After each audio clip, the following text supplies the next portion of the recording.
प्रतीक जी का हम स्वागत भी कराना चाहेंगे अपनी कमेटी से, जो यूएस से हमारे मध्य सीधे बहुत आनंदित होते हैं पूज्यवर का। और आपका प्रश्न भैया उधर से। मेरे आराध्य गुरु के चरणों में बारंबार नमोस्तु नमोस्तु नमोस्तु इच्छामि महर्षि। महर्षि, जैसे कि हम जानते हैं कि प्रथमा काल में जो प्रथमा काल था सुकमा काल, उसमें कल्प वृक्ष थे और कल्प वृक्ष के जो तेज था उसकी वजह से सूर्य और चांद छिप जाते थे। लेकिन जैसे ही कल्प वृक्ष धीरे धीरे खत्म होते गए, सूर्य चांद हमें दिखने लगे। तो महर्षि, हमारे शास्त्रों में जैसे वर्णन आता है कि हमारे भरत क्षेत्र में 2 सूर्य हैं और 2 सूर्य हमें दिखाई क्यों नहीं देते अगर 2 सूर्य हैं तो। और ऐसा बोला जाता है कि सूर्य हमेशा सुमेरु पर्वत का परिक्रमा करता है, तो सुमेरु पर्वत कहाँ है? तो इस शंका का समाधान करिए। सूर्य चंद्रमा भोग भूमि के समय पर कल्प वृक्षों का इतना तेज होता है कि सूर्य चंद्रमा अपन को दिखते नहीं। जैसे आपने देखा होगा दिन में भी आकाश तारों से भरा हुआ है, लेकिन अपन को दिन में कोई तारा नहीं दिख रहा। पूर्णमासी के दिन पूरा आकाश तारों से भरा है, लेकिन चंद्रमा के प्रकाश के सामने तारे दिखते ही नहीं।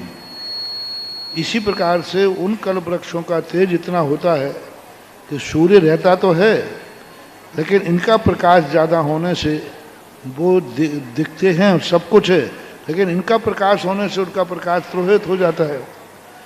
अब रही बात जो है कि मेरू पर्वत की परीक्षण लगाते हैं, जहाँ पर मेरू पर्वत है वहाँ तक कोई विज्ञान पहुँच ही नहीं सकता।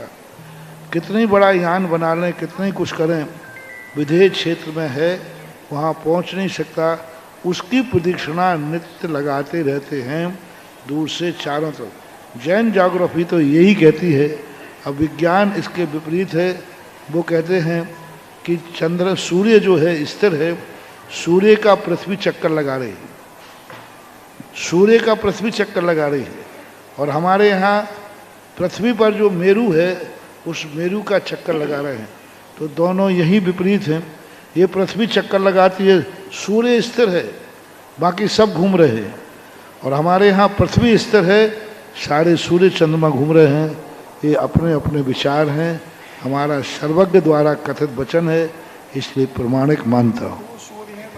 और जिससे पहले मैं आपसे दो सूर्य की जहाँ तक बात है, दोनों का समय भिन्न है। जो आज गया है, कल सुबह जो आज सूर्य डूबा है, कल जो उगेगा वो सूर्य नहीं होगा। आज डूबने वाला परसों आएगा।